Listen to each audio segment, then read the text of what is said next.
produce el sistema inmune? ¿De qué manera apoyan los medicamentos el sistema inmune? ¿Qué investigaciones se están realizando al respecto?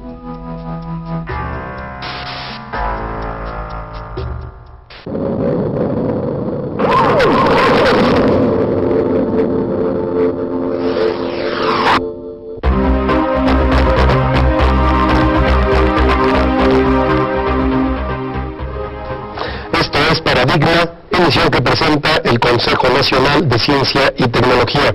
Los saluda su amigo Manuel Lomelí, y en el programa de hoy trataremos el interesante tema sobre el sistema inmune. Para hablarnos de esto, contaremos con la presencia de la doctora Iris Estrada García, jefe del Laboratorio de Inmunología Molecular del Departamento de Inmunología de la Escuela Nacional de Ciencias Biológicas del Instituto Politécnico Nacional; del doctor Juan Cincer Sierra, jefe de la División de Medicina Interna del Instituto Nacional de Cancerología; y de la doctora Ethel García Latorre, jefe de Laboratorio de Inmunoquímica del Departamento de Inmunología de la Escuela Nacional de Ciencias Biológicas, también del Instituto Politécnico Nacional. Bienvenidos a Paradigma, les agradecemos su presencia en el programa. Doctora Estrada, ¿en qué consiste el sistema inmune? El sistema inmune es un conjunto de células y de órganos cuya función primordial es la de defender al organismo contra el ataque de agentes patógenos y mantener así la integridad del individuo. Entonces, este sistema inmune está distribuido en todo el organismo, está constituido por células tan diversas como los linfocitos, los macrófagos, los monocitos, otros grupos celulares importantes que andan en circulación, y tenemos acúmulos de estas células linfoides en diferentes partes del organismo. Esos acúmulos de órganos linfoides, de células linfoides, se encuentran específicamente agrupados en órganos más especializados, como serían, por ejemplo, los ganglios linfáticos que tenemos representados en todo el organismo. Pero ¿cómo funciona? O sea, les digo lo que es cómo funciona. Esto es importante para entrar ya al tema. Sí. Okay. Una vez que está conformado el sistema inmune, como decía yo, la función es precisamente la de defender, y para poder defender tiene que reconocer que va a atacar. Funciona exactamente como usted mencionaba antes de esta charla, como un ejército. Las células van a tener que reconocer al enemigo y eliminarlo. Entonces, todo lo que nos entra a nosotros, desde el alimento hasta lo que nos inyecta un mosco, funciona como un antígeno, como una sustancia extraña que es reconocida y que tiene que ser eliminada. Entonces, el sistema inmune va a funcionar precisamente produciendo anticuerpos que pueden neutralizar toxinas o neutralizar virus, o produciendo células que pueden matar, asesinar, por ejemplo, a organismos superiores, como por ejemplo serían larvas de algunos elementos, o por ejemplo como células de amibas. Entonces el sistema inmune puede eliminar a estos gérmenes patógenos. Y de su integridad va a depender el que un organismo elimine la causa de una infección, por ejemplo, y no nos dé esa enfermedad. Es decir, el agente infeccioso puede ser controlado y puede ser eliminado para que no cause enfermedad. Cuando el sistema inmune no funciona, porque está deprimido, suprimido por diferentes causas, alguna infección, o puede ser causas nutricionales, una desnutrición severa puede causar una inmunosupresión muy importante, entonces ese organismo va obviamente a desarrollar enfermedades, o también se ha postulado que una falta adecuada de la vigilancia del sistema inmune puede redundar en el desarrollo de cáncer. También tenemos el otro extremo, ¿sí? La respuesta inmune obviamente funciona dentro de ciertos rangos, y se supone que en principio solamente está hecha para reconocer lo extraño. Sin embargo, podemos llegar a extremos totalmente anormales en los cuales el mismo sistema inmune puede reconocer nuestros propios componentes como extraños, y podemos caer en lo que se conoce como enfermedad autoinmune. Bueno, vamos a hablar más adelante de la enfermedad autoinmune, pero yo quisiera preguntar, a lo mejor es una pregunta que puede sonar muy rara o muy extraña. Es decir, el ser humano se supone que a través del tiempo ha ido evolucionando de alguna manera, ¿no? Desde los hombres de las cavernas hasta el Pitecantropus, etcétera, ¿no? Pero en el caso del sistema inmune no ha habido algunos cambios, doctora García, a través del tiempo. Me pregunto por lo siguiente, porque o cuál es la relación, por ejemplo, que enfermedades que se suponían ya superadas están volviendo a aparecer, como puede ser la tuberculosis, el cólera, etcétera. Bueno, aquí lo que pasa es que cada individuo va a tener el desarrollo durante la etapa embrionaria de su propio sistema inmune que le va a permitir enfrentarse a estos microorganismos. Ahora, estos microorganismos también cambian. Y nosotros podemos saber, cada individuo puede desarrollar la capacidad de responder frente a estos microorganismos, pero los microorganismos pueden presentar cambios, mutaciones que los hagan más agresivos y realmente hacer que el sistema inmune no pueda realmente contra ellos. Entonces son dos cosas. Por un lado es el organismo, el individuo superior, el mamífero, en este caso el hombre, tratando de usar todas sus herramientas para enfrentarse a estos microorganismos y lograr controlar las infecciones, y por otro lado, los microorganismos a su vez mutando y cambiando para presentar nuevos antígenos al ser humano. Muchas gracias, doctora. Doctor Sincero, en el caso del cáncer, usted como especialista en esta materia, ¿cuál sería la relación entre el cáncer y el sistema inmune? Yo creo que esto hay que clasificarlo en 3 puntos, diría yo. Por un lado, y una de las preguntas que con mayor frecuencia se hace la gente, los pacientes en general, es si alguien que tiene su sistema inmune deprimido, un sistema inmune que no está funcionando bien, si esto lo hace más susceptible a contraer cáncer. El caso extremo, el caso más evidente en la actualidad es el paciente que tiene SIDA. Es un paciente cuyo sistema inmunológico ha sido destruido y que progresivamente se está destruyendo, y como problema clínico principal desarrolla infecciones por lo que llamamos organismos oportunistas, es decir, bacterias que en ocasiones son inocuas a la mayor parte de la gente, y en una menor proporción desarrollan cáncer. Entonces, esto lo menciono sin que le interese hablar de SIDA, como un ejemplo muy ilustrativo de que una depresión en el sistema inmune, entre otras cosas, puede producir cáncer. Ahora, en esto creo que vale la pena mencionar que hay mucha gente que cree que si se siente débil, si está cansada, eso es sinónimo de tener las defensas bajas. Esto es algo que con frecuencia escuchamos. Alguien dice, yo creo que tengo mis defensas bajas, o de hecho lo afirman, mis defensas están muy bajas, porque tengo 3 o 4 días sintiéndome débil, cansado, y por eso me enfermé de algo. No siempre eso ocurre. De hecho, el estar cansado, el estar no haber dormido bien, etcétera, no es sinónimo de tener las defensas bajas. De hecho, afortunadamente, son muy pocas las situaciones en donde el individuo tiene su inmunidad lo suficientemente alterada como para que eso le ocasione un cáncer. Entonces, eso en términos generales no debe de ser motivo de preocupación para la gente. Ahora, perdón, doctor, que lo interrumpa. Si me permite, vamos a ver este reportaje y regresamos con el segundo punto. Gracias.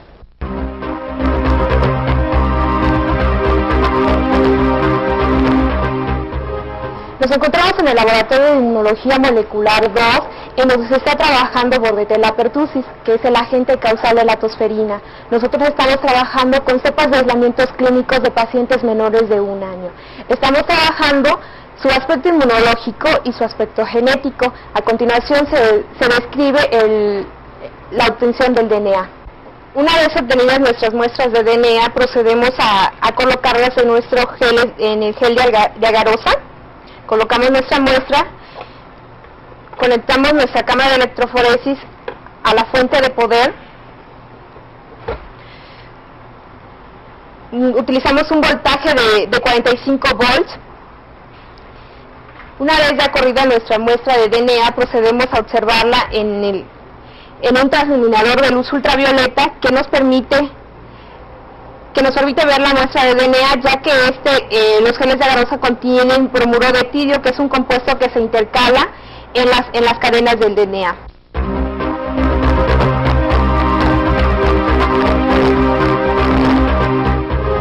Entonces, perdón que lo interrumpí anteriormente, nos platicaba usted de que mucha gente piensa de que sus defensas están bajas en el caso de ciertas enfermedades, y no es así. Nos iba a platicar sobre el segundo punto de la relación cáncer-sistema inmune. Sí, el otro punto es que hay individuos que por el efecto de ciertos medicamentos pueden tener sus defensas bajas. Y esto ocurre, por ejemplo, en pacientes a los que deliberadamente se les trata de deprimir el sistema inmune para que puedan recibir, por ejemplo, un trasplante de riñón. Entonces, como el organismo llega un momento en que no distingue entre lo que es bueno o malo para él, cuando se le presenta, por ejemplo, el trasplante de un riñón, como células extrañas a él mismo, las rechaza. Como decía la doctora, son antígenos, son elementos diferentes a lo que está acostumbrado a identificar el sistema inmune y los quiere rechazar. Entonces se utilizan medicamentos que deprimen el sistema inmune para que no se produzca ese rechazo y ese riñón que se está trasplantando o algún otro órgano pueda ser aceptado. Entonces esos pacientes se ha visto que tienen una mayor frecuencia de desarrollar tumores, producen cierto tipo de cánceres como algunos linfomas, ciertos tumores de la piel, sarcoma de Kaposi, etc. Y el tercer grupo o la tercera asociación que me parece importante entre cáncer e inmunidad es la del individuo que tiene cáncer, desarrolló un determinado tumor y recibe tratamiento específicamente con quimioterapia, o sea, agentes, medicamentos, drogas que van a destruir al tumor, pero que también, y esto como un efecto secundario no agradable, pero en la mayor parte de los casos inevitable, va a deprimir el sistema inmune, específicamente va a bajar los glóbulos blancos de diferentes tipos, y esto lo hace susceptible a ciertas infecciones. Entonces, la inmunidad del individuo que tiene cáncer puede afectarse por efecto del tratamiento. Ahora, este tipo de daño es transitorio, habitualmente dura unos cuantos días, en algunos casos, como en los pacientes con leucemia, se puede prolongar varias semanas, y esto en lo que se traduce principalmente es en una mayor susceptibilidad a contraer infecciones, no tanto cáncer. O sea, el riesgo de que esa inmunidad deprimida le va a causar al paciente es que se infecta con facilidad. Infecciones que a veces son graves, que requieren de hospitalización, manejo enérgico con antibióticos, etc. Pero a largo plazo esos pacientes quedan en muy buenas condiciones y no con un mayor riesgo de desarrollar cáncer. Sin embargo, y esta puede ser una pregunta que le surja a la gente, ¿por qué hay algunos pacientes que han tenido cáncer que eventualmente tienen un riesgo ligeramente mayor de desarrollar algún otro tipo de tumores? Y este es un punto muy complejo, quizá lo voy a resumir simplemente diciendo que algunos pacientes con determinado tipo de tumores son ligeramente o tienen mayor susceptibilidad de desarrollar otros tumores años después, o ciertas combinaciones terapéuticas, la combinación, por ejemplo, de quimioterapia, de radioterapia, particularmente en enfermos de más de 40 años de edad, en algunos tumores como la enfermedad de Hodgkin, hacen que tengan un mayor riesgo de desarrollar un segundo tipo de cáncer años después. Pero en esto ya estamos hablando de la combinación de tratamientos de cierta susceptibilidad individual y no nada más de que la inmunidad esté baja. La verdad que nos metimos muy interesante sobre el cáncer, que además siempre ha sido un tema que a todo el mundo nos interesa, porque bueno, es un tema que está en boga desde hace mucho tiempo.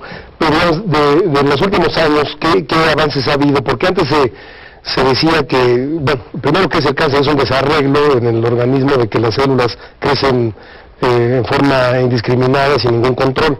¿Esto ya está comprobado a qué se debe este tipo de situación en el organismo? Bueno, yo creo que aquí hay varios puntos interesantes. Habitualmente manejamos el término de que las células crecen en forma desordenada. En realidad no crecen en forma tan desordenada. Son células muy capaces de sobrevivir al medio ambiente. Algunas de estas células inclusive se vuelven inmortales. Hay cultivos celulares que se utilizan en los laboratorios para hacer determinados experimentos con células de tumores de pacientes que vivieron hace 40 años, y esas células se han seguido cultivando y no se mueren.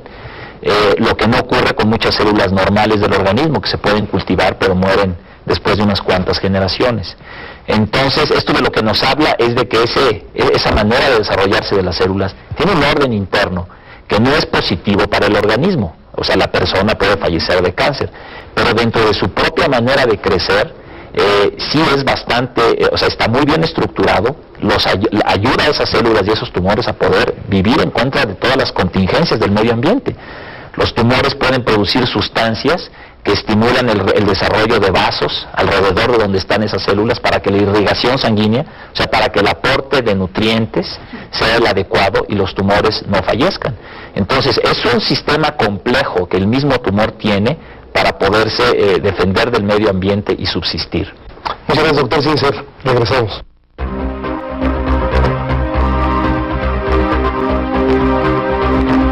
Nos encontramos en el Laboratorio de Inmunología Molecular 2 del Instituto Politécnico Nacional. En este laboratorio trabajamos una gran cantidad de agentes infecciosos, entre los cuales manejamos principalmente el bacilo de Koch, causante de la tuberculosis. La dedicación de nuestros estudios están enfocados principalmente en estudiar cuáles son las proteínas de mayor relevancia para nuestro sistema inmunológico. Una vez que nosotros reconozcamos, mediante técnicas de Western blot, cuáles son estas proteínas antigénicas, podemos aislarlas y montar un equipo para el diagnóstico clínico. Este será de gran utilidad, ya que no tenemos a la mano en nuestros servicios de salud técnicas adecuadas como para poder hacer aplicativo y efectivo un diagnóstico rápido.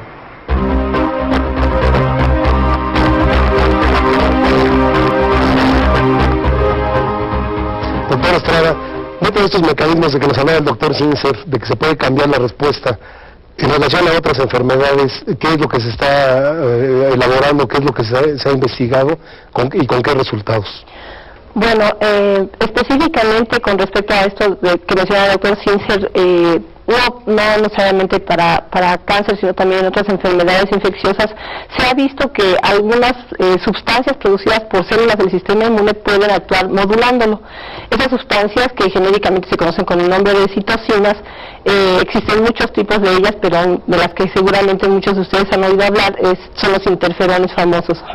Entonces, se ha visto que tanto los interferones como algunas otras interleucinas pueden tener efectos benéficos sobre el sistema inmune, haciéndolo más eficiente para que pueda eliminar pues algunos tipos de cáncer. No estoy exactamente segura de cuáles, pero en algunos tipos de cáncer sí se han probado estos inmunomoduladores, e importantemente en algunas enfermedades infecciosas se ha visto que tienen un efecto muy bueno.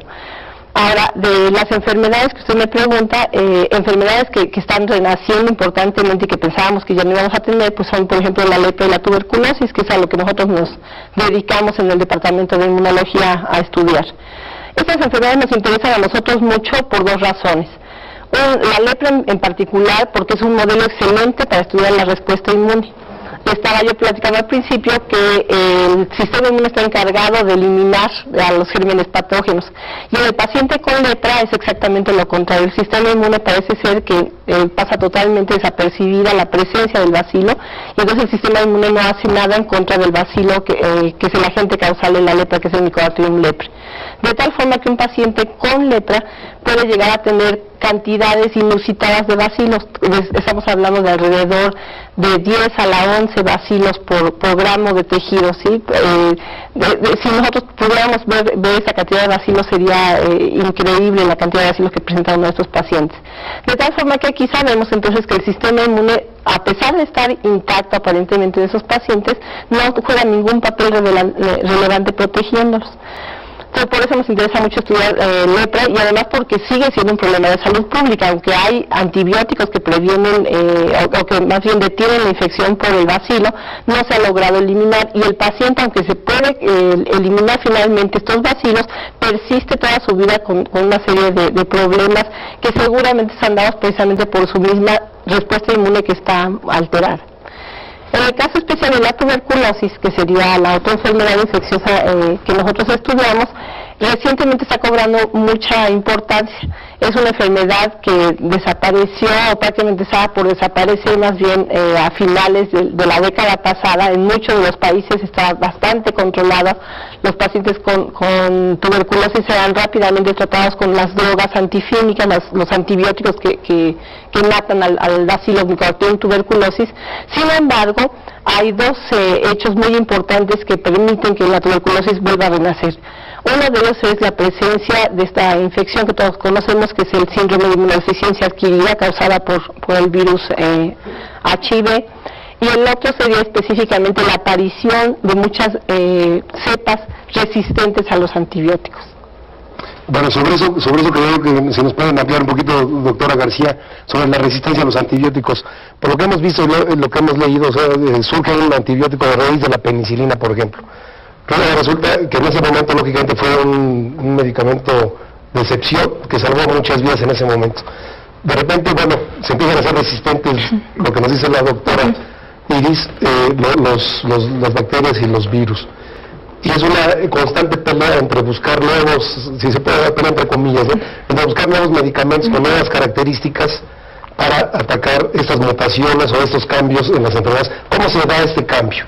Porque bueno, finalmente la investigación, pues por fortuna todavía en la actualidad, ante una presencia de una mutación de una bacteria, un virus. Por fortuna ha habido, en la mayoría de los casos, respuesta. Ha habido casos como el que decía la doctora del SIDA, que no, todavía no. Pero ¿cómo se da este mecanismo y cómo es esta lucha? Bueno, realmente el microorganismo está vivo, está creciendo, tiene, va a crecer en el medio, no importa las condiciones en que esté, y realmente lo que ocurre es que los antibióticos sirven de presión para seleccionar a aquellas cepas o aquel microorganismo que ha mutado. La mutación es algo natural, normal, en el número de divisiones que hay, por azar pueden surgir, y surgen estas mutaciones. Y el antibiótico en este caso está sirviendo para matar a toda la población susceptible y permitir que prospere aquel microorganismo que tuvo la suerte de tener una mutación que le permitió sobrevivir en presencia del antibiótico en cuestión. Entonces, esto es algo que va a seguir ocurriendo. Por otro lado, muchas veces se usan mal los antibióticos, se usan en forma indiscriminada, no se hacen las combinaciones apropiadas. Y en el caso, por ejemplo, de la tuberculosis, ese es probablemente uno de los problemas por lo cual han surgido estas cepas resistentes. El mal uso de los esquemas terapéuticos no apropiados en un momento dado, de poca duración o no llevados adecuadamente por el propio paciente, no tomando el medicamento cuando debe tomarlo, etcétera, ha llevado a que surjan ya estas cepas resistentes. Entonces es un proceso más bien de selección, o sea, el propio antibiótico permite la selección de estas cepas resistentes. Desgraciadamente el tiempo se nos ha terminado. Yo quisiera hacerles una invitación cordial para que nos acompañen en una segunda parte, porque el tema tiene todavía mucho que darnos y esperamos que sea de utilidad para todos los que nos escuchan y aprendamos un poquito más sobre nuestro sistema inmune, cómo funciona, cómo debemos comportarnos ante una enfermedad. Y lo que usted dice, doctora, pues bueno, que un médico nos recete, porque el antibiótico mal aplicado, pues en lugar de ser benéfico, viene a ser un perjuicio, nos viene a perjudicar. Doctor Sincer. Si puedo redondear, ya que está hablando de ejemplo, este fenómeno ocurre también en cáncer. Los tumores se hacen resistentes a los medicamentos y se presenta la situación del tumor que ya tiene un cierto número de células que son resistentes y que no se hacen evidentes hasta que se murieron el 99% que eran sensibles y con el tiempo crecen las otras. Las células tumorales tienen mecanismos que les ayudan a defenderse de los medicamentos. Hay proteínas específicas, por ejemplo, que en lugar de que la célula pueda captar el medicamento y el medicamento concentrarse dentro de la célula tumoral en grandes cantidades, la misma célula lo expulsa. O sea, es un mecanismo, es una glicoproteína, una proteína que funciona como una bomba que expulsa el medicamento. Entonces, el conocimiento de todos estos mecanismos ayuda a tratar de, como parte de la mejoría en el tratamiento del cáncer, bloquear estos mecanismos que hacen que la célula se defienda de las drogas para que utilizando las mismas drogas se puedan obtener mejores resultados. Y lo que decía ella, que es muy importante, el mal uso de las drogas, el no utilizar las dosis adecuadas desde el principio, propician la resistencia y que finalmente no se cure la gente que se debería de curar. Muchas gracias, doctor. Los esperamos en la segunda parte de este interesante tema sobre el sistema inmune. No deje de ver, no deje de buscar el programa de México Industrial, también producido por el CONACYT. Muchas gracias y hasta la próxima.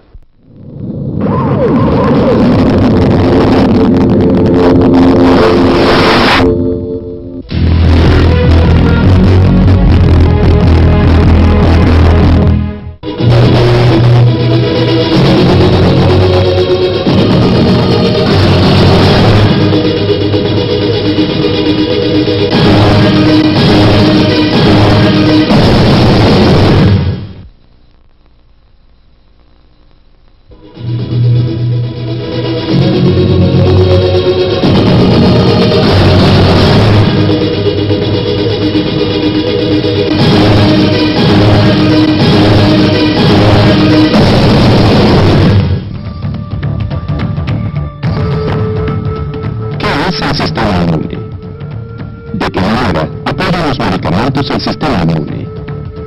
¿Qué investigaciones se están realizando al respecto? Todo lo que nos entra a nosotros, desde el alimento hasta lo que nos inyecta un mosco, funciona como un antígeno, como una sustancia extraña que es reconocida y que tiene que ser eliminada. Cada individuo va a tener el desarrollo durante la etapa embrionaria de su propio sistema inmune que le va a permitir enfrentarse a estos microorganismos. Ahora, estos microorganismos también cambian. El caso más evidente en la actualidad es el paciente que tiene SIDA. Es un paciente cuyo sistema inmunológico ha sido destruido y que progresivamente se está destruyendo, y como problema clínico principal desarrolla infecciones por lo que llamamos organismos oportunistas, es decir, bacterias que en ocasiones son inocuas a la mayor parte de la gente.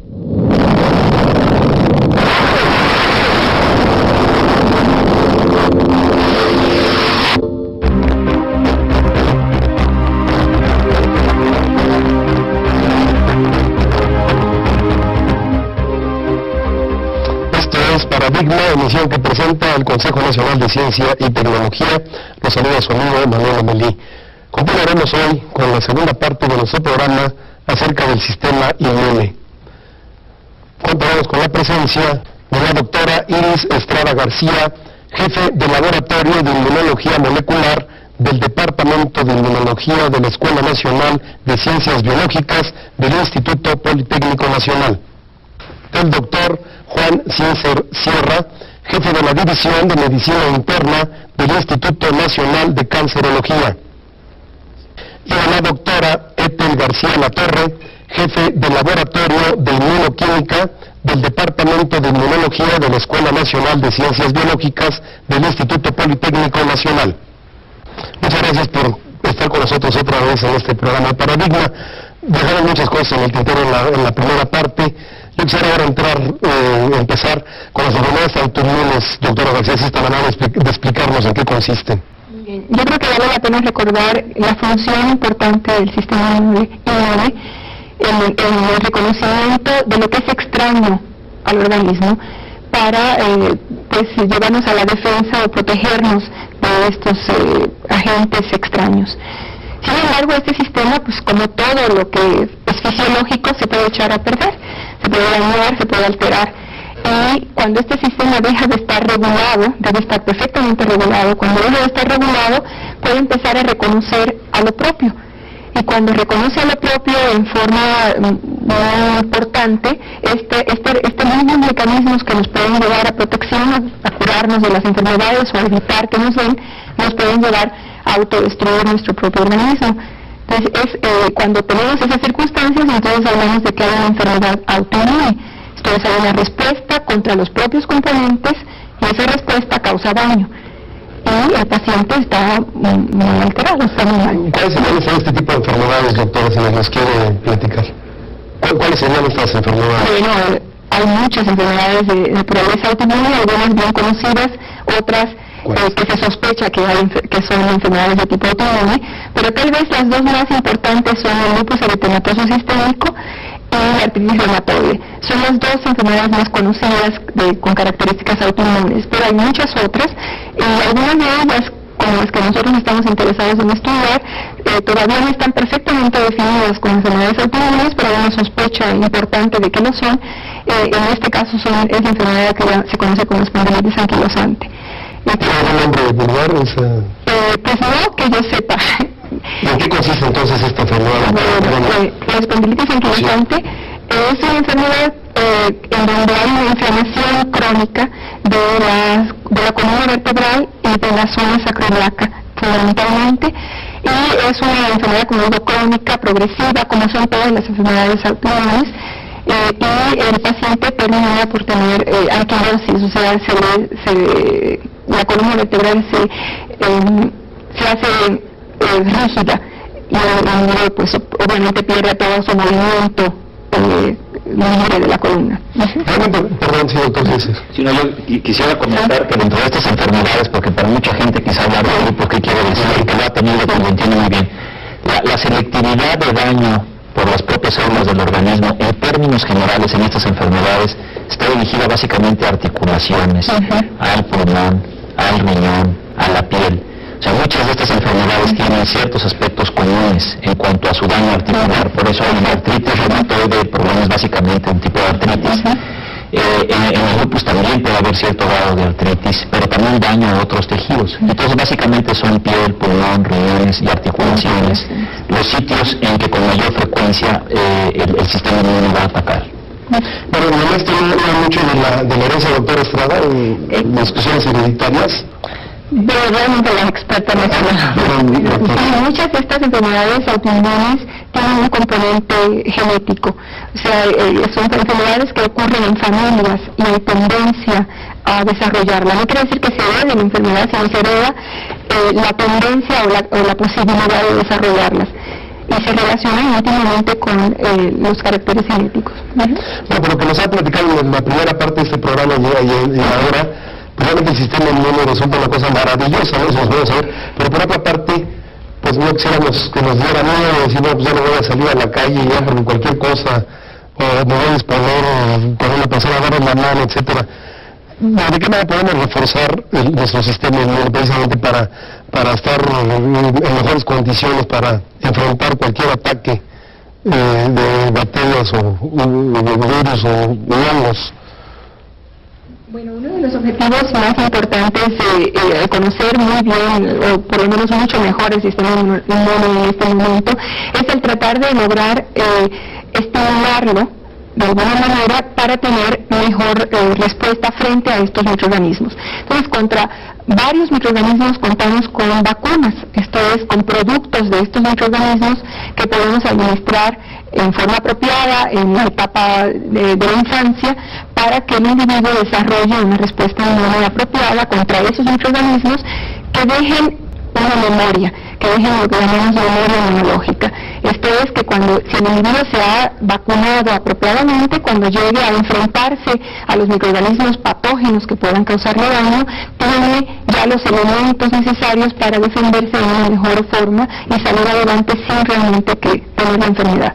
Entonces, esto es uno de los objetivos más importantes en el aspecto que llamamos prevención, tratar de estimular pues este sistema para que el individuo mismo desarrolle esa respuesta y no tenga problemas al enfrentarse a los microorganismos patógenos. No todas las enfermedades infecciosas se han logrado controlar a través de la vacunación, pero sí hay varias vacunas que se aplican en este momento y que se aplicaron incluso una de ellas en el pasado con mucho éxito y se logró, por ejemplo, erradicar la viruela en el mundo gracias al uso de la vacunación apropiada a lo largo de muchos años. Y en este momento pues se pretende en nuestro país que se erradiquen dos enfermedades, en primer lugar la polio, en segundo lugar el sarampión, a través de estas campañas de vacunación con los microorganismos, con las vacunas apropiadas. Bueno, señor presidente, regresamos.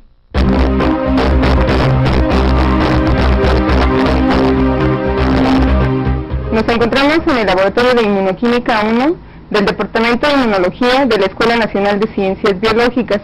En este laboratorio se trabaja en un proyecto de investigación en el cual se estudia la espondilitis anquilosante. La espondilitis anquilosante es una enfermedad crónica inflamatoria. Se ha encontrado una cierta asociación de esta enfermedad con un marcador genético que es el B27, pero también hay cierta asociación con infecciones bacterianas, dentro de las cuales se encuentra la Klebsiella pneumoniae, que es la bacteria con la que se trabaja específicamente dentro del laboratorio.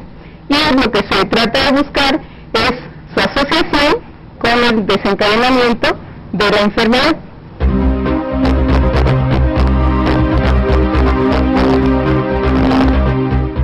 Doctor César, ¿nos quieres hacer algún comentario? Sí, yo creo que usted tocó un punto muy importante y es el del temor que la gente tiene de salir. Piensan que si se quedan encerrados van a prevenirse de ciertos problemas. Y es que en realidad esto es un arma de dos filos. El sistema inmune es como muchos equipos y como muchos aparatos. Para que funcionen bien tienen que estar trabajando regularmente. La exposición a determinados antígenos, la exposición a determinadas bacterias es lo que permite que el sistema inmune se pueda defender. Y de hecho hay ciertas enfermedades, inclusive tumores, en donde se ha especulado la posibilidad de que el sistema inmune no actúe lo suficiente desde el principio. Un ejemplo, por ejemplo, es la enfermedad de Hodgkin. Es un tipo de tumor que tiene ciertas edades en las que se presenta con mayor frecuencia, una de ellas, digamos, la segunda década de la vida. Y se ha visto que a esa edad es más frecuente en muchachos o en niños de una situación socioeconómica alta. Y una de las cosas que se ha especulado es que probablemente durante los primeros años de su vida no se expusieron a tantas bacterias por la misma higiene más adecuada, etcétera, que podrían tener otros, y esto de alguna manera actúa haciéndolos más propicios años después a desarrollar este tipo de tumores. Entonces, como decía la doctora, las vacunas inclusive tienen un diferente efecto y un diferente riesgo si se aplican a determinada edad o a otra. Por ejemplo, la vacuna, la triple, se acostumbra en el primer año de vida, pero ya después del tercer año ya no se puede dar igual porque puede haber complicaciones graves. Entonces yo creo que es importante ver al sistema inmune como algo muy dinámico, algo que actúa de diferente forma en determinadas etapas de la vida y que precisamente lo que lo hace madurar mejor y ser más efectivo y eficiente es ese equilibrio que debe tenerse. Es muy difícil que uno pueda regularlo y decir yo voy a hacer esto el día de hoy porque esto le va a hacer bien a mi sistema inmune. Un exceso de estímulo externo le puede hacer daño. O sea, precisamente el concepto de las vacunas es dar una bacteria o un virus, la mayoría son para virus, poliomielitis, viruela, atenuada, el organismo lo identifica, genera anticuerpos y cuando ya viene el virus en plenitud lo puede destruir rápidamente. Entonces, esto es importante porque en realidad desconocemos cuál es la mejor forma de vivir para que el sistema inmune pueda funcionar a la perfección. Pero sí sabemos que no es ni estando encerrado todo el día, ni estando exponiéndose a todas las toxinas del medio ambiente y decir, yo me como todos los tacos que puedo y toda el agua sucia en la calle porque mi sistema inmune va a estar mejor. O sea, el punto medio es lo que lo hace trabajar mejor. O sea, que definitivamente, a pesar de que hay muchos avances, que eso es comprobable, todavía nos falta mucho por conocer y aplicar las dosis exactas. Doctor Estrada, bueno, sobre esto también, ¿usted qué sugeriría, digamos, para de alguna manera buscar reforzar nuestro sistema inmune? Bueno, aquí me gustaría hacer también un comentario muy importante con respecto a lo que está diciendo el doctor Sincer, y es que hay que tener sentido común. Efectivamente, el sistema inmune se refuerza y cada vez es mejor si está en contacto con antígenos. No hay que exagerar, como dice el doctor, no de comer tacos en cualquier lugar, pero esto, si funciona con sentido común, funciona perfecto. Y esto lo vemos muy claramente al inicio de la vida. Los bebés, el recién nacido nace normalmente hasta cierto punto inmunosuprimido, pero cuando está dentro del seno materno tiene que estar inmunosuprimido para no reconocer a la mamá como extraña, y también la mamá embarazada tiene que estar hasta cierto punto inmunosuprimida para de esta forma tampoco rechazar el producto que llevan en el útero. Entonces, ¿cómo se compensa esto? ¿Cómo lo ha compensado la naturaleza? Cuando el niño nace, que está inmunosuprimido, la mamá antes del nacimiento le ha estado pasando anticuerpos a través de la placenta, y también si le alimenta el pecho materno también le está pasando anticuerpos en forma pasiva. Y aquí es muy importante también hacer énfasis en que por eso es tan importante aplicar las vacunas. Las vacunas es una forma, como usted me pregunta, de reforzar el sistema inmune en forma totalmente artificial. Decimos artificial porque se utilizan los productos de los gérmenes que causan la enfermedad, modificados de alguna forma, atenuados o inactivados, para que de esta forma se genere respuesta inmune de memoria. La memoria inmunológica es una forma en la que garantizamos que si estuvimos en contacto con un germen patógeno, la segunda vez que estemos en contacto con él, la segunda vez que nos infectemos, no desarrollemos la enfermedad. Bueno, eso que nos dice, ¿nunca se puede dar el caso de que esa memoria falle? Se supone que la memoria inmunológica no falla, y este es un conocimiento que se tiene ancestral desde hace muchos años. Las abuelitas, sin tener conocimiento exacto de lo que es el sistema inmune, siempre dicen, si ya le dio al segundo niño sarampión, pero al primero no le ha dado, seguro que le va a dar. Pero si sobrevive la infección de sarampión, es seguro que nunca le vuelve a dar ni a él ni al hermano del segundo que le dio, ¿no? Entonces, incluso este concepto de que la memoria inmunológica funciona se tiene en forma muy común. Entonces, no deja de funcionar. La cosa es de generar vacunas que sean de tal capacidad que puedan generar una memoria efectiva y perdurable. Doctor. Sin embargo, perdón, doctora. Yo hace un rato quería hacer el comentario con respecto a lo que decía el doctor Sincer, de que el sistema inmune debe estar equilibrado, debe estar perfectamente funcional, y cómo lo podemos, y que debemos tener estímulos, pero tampoco exagerar en esos estímulos. Pero yo pienso que un factor muy importante es el estado nutricional. O sea, creo que esto lo debemos enfatizar, el hecho de que tengamos una buena nutrición, de que estemos adecuadamente cubiertos en ese aspecto, nos va a garantizar hasta cierto punto, desde luego, el tener un sistema inmune funcional equilibrado. Estamos convencidos de que muchos problemas de falta de respuesta se deben precisamente a la desnutrición. Gracias, doctora. Si me permite, doctor, regresamos y empiezo con usted.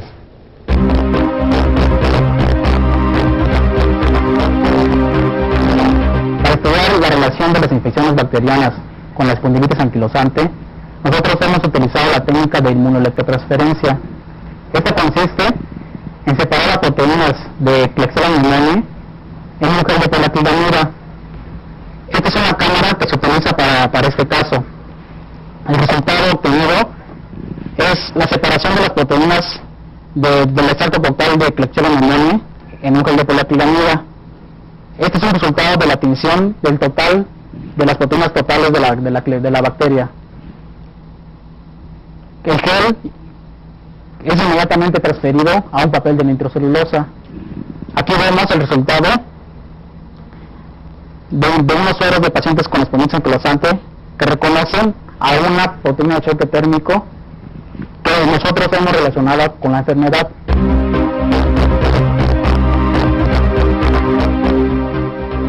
Perdón, doctor César. Sí, la doctora Estrada tocó un punto muy importante y ese de la memoria inmunológica. Sin embargo, la gente podría preguntar, bueno, ¿por qué alguien se volvió a enfermar de determinada enfermedad? ¿O por qué para algunas enfermedades sí desarrollamos esa memoria y para otras no? Entonces yo creo que aquí desde el punto de vista práctico hay que reconocer varios puntos. Uno, que a veces la repetición de esa enfermedad, hay gente a la que se le ha vacunado contra la poliomielitis, sin embargo le dio, aunque le haya dado con menor grado. Y es que no siempre se vacunó contra todos los tipos de virus que pueden producir, digamos, la misma enfermedad. Entonces, se pueden producir anticuerpos específicos contra un virus, pero no contra sus primos hermanos que pueden ser tan tóxicos o tan agresivos. Otro punto, el tipo de anticuerpos que se producen. O sea, es conocido que contra determinadas enfermedades producimos una respuesta temporal y por ello nos estamos enfermando periódicamente de lo mismo. Y el otro punto, en pacientes que desarrollaron una respuesta, digamos, duradera o permanente, pero que bajo el efecto de determinados padecimientos o bajo el efecto, por ejemplo, de medicamentos que van a disminuir sus defensas, pueden volver a hacerse susceptibles a esa enfermedad. Entonces, hay excepciones que hay que tomar en cuenta para no sentir que se cantó victoria porque ya se vacunó uno o porque ya tuvo esa enfermedad. Bueno, eso es definitivo. No se podría dar el caso también, por ejemplo, de que en algunas generaciones al padre, por ejemplo, a mi papá no le dio, pero a mí me puede dar. También, ¿y por qué en esas generaciones había esa resistencia a tal o cual, a esas defensas, a tal o cual bacteria y a lo mejor yo la puedo desarrollar?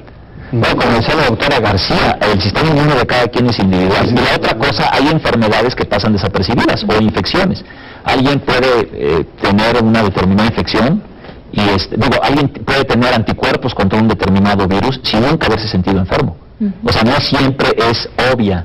Y un ejemplo muy claro, por ejemplo, es la rubiola. De ahí el cuidado que debe tener la mujer embarazada de no entrar en contacto con niños con rubiola, porque ella puede contraer el virus, pasárselo al producto, tener efectos teratogénicos, o sea, efectos en el nacimiento, sin que ella se hubiera dado cuenta que se enfermó.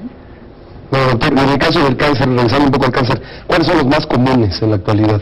Los cánceres más comunes. Los más comunes siguen siendo el de mama, o sea, el del pecho, el del colon, el de la próstata, el del cuello o de la matriz. Esos son, en términos generales, los que ocupan prácticamente, o sea, más de la mitad de los casos.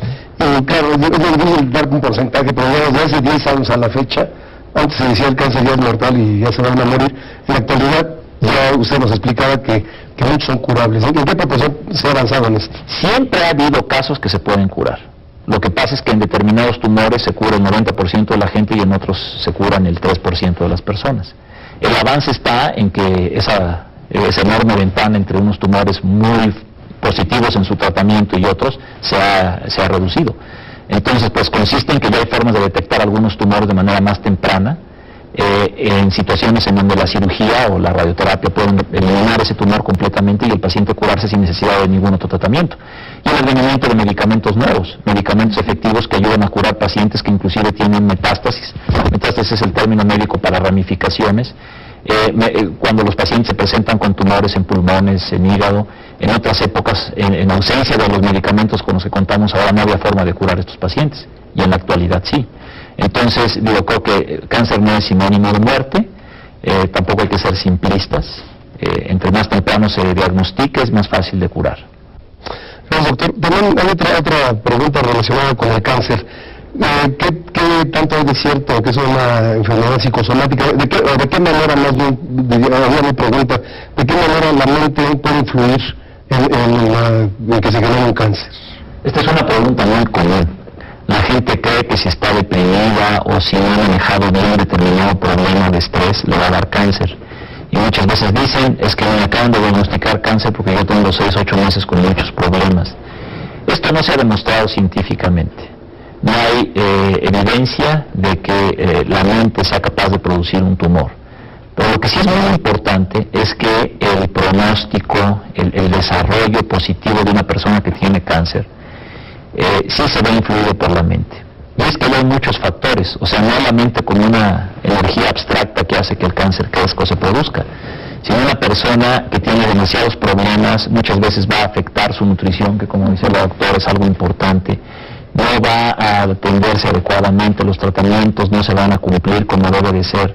Entonces todos estos aspectos sí influyen como granitos de arena en lo que sería la consecución satisfactoria de una meta. El que tiene una familia que lo apoya permite que el tratamiento se pueda dar más adecuadamente. Alguien que, por ejemplo, para su tratamiento necesita de medicamentos que van a producir importantes efectos secundarios, si la persona está planeada para recibir quimioterapia, que le puede dar problemas, que a veces no va a comer bien o que va a vomitar, si vive sola, si está muy deprimida, se puede morir de una complicación.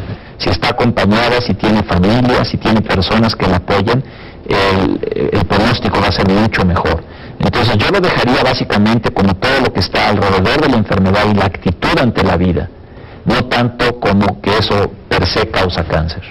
Claro, quizá ya con esta respuesta que usted nos da, doctor, quizá suena natural, o sea, si uno da un infarto, pues veo como que digo ¿qué pasó? O me dicen que no es un tumor, pues eso me provoca una reacción, lógicamente, lo primero que pensaría yo, y yo me imagino que mucha gente igual diría, va a morir. O ¿cuánto me queda, no? ¿Cuánto me queda de tiempo? Entonces, a lo mejor. Y usted trataba una cuestión muy interesante, doctor Estrada, el estrés, por ejemplo, que comentaba el doctor, dice, el estrés, en un momento dado, sí puede acelerar o provocar una reacción en el sistema inmune. El sistema inmune sí se puede ver alterado por el estrés. Esto está hecho en varios grupos de investigación, pero hay un trabajo muy interesante realizado específicamente en la Universidad de Berkeley, en donde vieron la incidencia de gripe en un grupo de alumnos antes y después de los exámenes. Es decir, en ese caso el estrés estaba condicionado precisamente por el tener el examen, y se vio que hay una incidencia importante en este caso de gripe en el grupo que estaba más estresado que en los que estaban sin tener examen.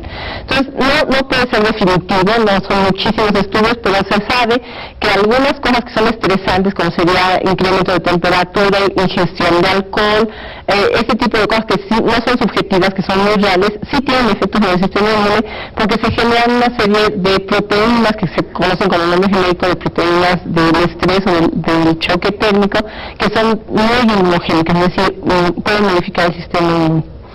Pues muy gracias por participar en Paradigma. Desgraciadamente el tiempo de la emisión de hoy se nos ha terminado. Muy agradecido por ilustrarnos en este tema tan interesante, y a usted le invitamos a que esté con nosotros en la próxima emisión. Recuerde que la serie México Industrial, producida por CONACYT, también la puede buscar en la programación de los canales. Muchas gracias.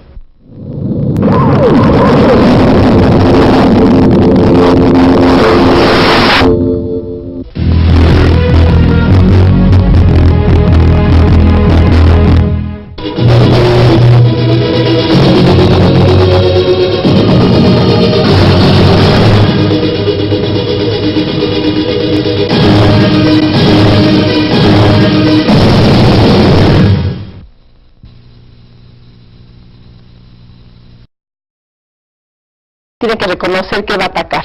Funciona exactamente como usted mencionaba antes de esta charla, como un ejército. La célula van a tener que reconocer al enemigo y eliminarlo. Entonces, todo lo que nos entra a nosotros, desde el alimento hasta lo que nos inyecta un mosco, funciona como un antígeno, como una sustancia extraña que es reconocida y que tiene que ser eliminada. Entonces el sistema inmune va a funcionar precisamente produciendo anticuerpos que pueden neutralizar toxinas o neutralizar virus, o produciendo células que pueden matar, asesinar, por ejemplo, a organismos superiores, como por ejemplo serían larvas de algunos elementos, o por ejemplo como células de amibas. Entonces el sistema inmune puede eliminar a estos gérmenes patógenos. Y de su integridad va a depender el que un organismo elimine la causa de una infección, por ejemplo, y no nos dé esa enfermedad. Es decir, el agente infeccioso puede ser controlado y puede ser eliminado para...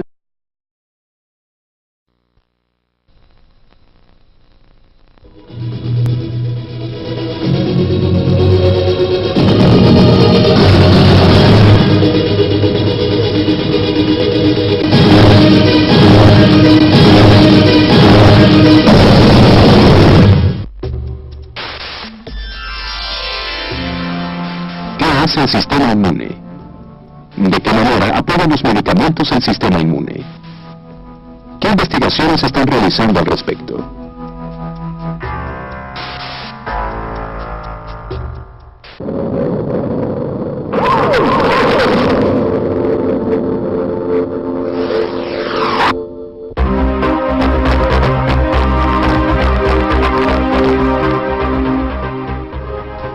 Esto es Paradigma, emisión que presenta el Consejo Nacional de Ciencia y Tecnología. Conjunto de células y de órganos cuya función primordial es la de defender al organismo contra el ataque de agentes patógenos y mantener así la integridad del individuo. Entonces este sistema inmune está distribuido en todo el organismo, está constituido por células tan diversas como los linfocitos, los macrófagos, los monocitos, otros grupos celulares importantes que andan en circulación, y tenemos acúmulos de estas células linfoides en diferentes partes del organismo. Esos acúmulos de órganos linfoides, de células linfoides, se encuentran específicamente agrupados en órganos más especializados, como serían por ejemplo los ganglios linfáticos que tenemos representados en todo el organismo. Pero ¿cómo funciona? O sea, nos digo lo que es cómo funciona. Eso es importante para entrar ya al tema. Sí. Okay. Una vez que está conformado el sistema inmune, como decía yo, la función es precisamente la de defender, y para poder defender que no cause enfermedad. Cuando el sistema inmune no funciona, porque está deprimido, suprimido por diferentes causas, alguna infección, o puede ser causas nutricionales, una desnutrición severa puede causar una inmunosupresión muy importante, entonces ese organismo va obviamente a desarrollar enfermedades, o también se ha postulado que una falta adecuada de la vigilancia del sistema inmune puede redundar en el desarrollo de cáncer. También tenemos el otro extremo, ¿sí? La respuesta inmune obviamente funciona dentro de ciertos rangos, y se supone que en principio solamente está hecha para reconocer lo extraño. Sin embargo, podemos llegar a extremos totalmente anormales en los cuales el mismo sistema inmune puede reconocer nuestros propios componentes como extraños, y podemos caer en lo que se conoce como enfermedad autoinmune. Pero vamos a hablar más adelante de la enfermedad autoinmune. Pero yo quisiera preguntar, a lo mejor es una pregunta, los amigos, su amigo Manuel Lomelí, y en el programa de hoy trataremos el interesante tema sobre el sistema inmune. Para hablarnos de esto, contaremos con la presencia de la doctora Iris Estrada García, jefe del Laboratorio de Inmunología Molecular del Departamento de Inmunología de la Escuela Nacional de Ciencias Biológicas del Instituto Politécnico Nacional. El doctor Juan Cincer Sierra, jefe de la División de Medicina Interna del Instituto Nacional de Cancerología. Y de la doctora Ethel García Latorre, jefe de Laboratorio de Inmunoquímica del Departamento de Inmunología de la Escuela Nacional de Ciencias Biológicas, también del Instituto Politécnico Nacional. Bienvenidos a Paradigma, les agradecemos su presencia en el programa. Doctora Estrada, ¿en qué consiste el sistema inmune? El sistema inmune es un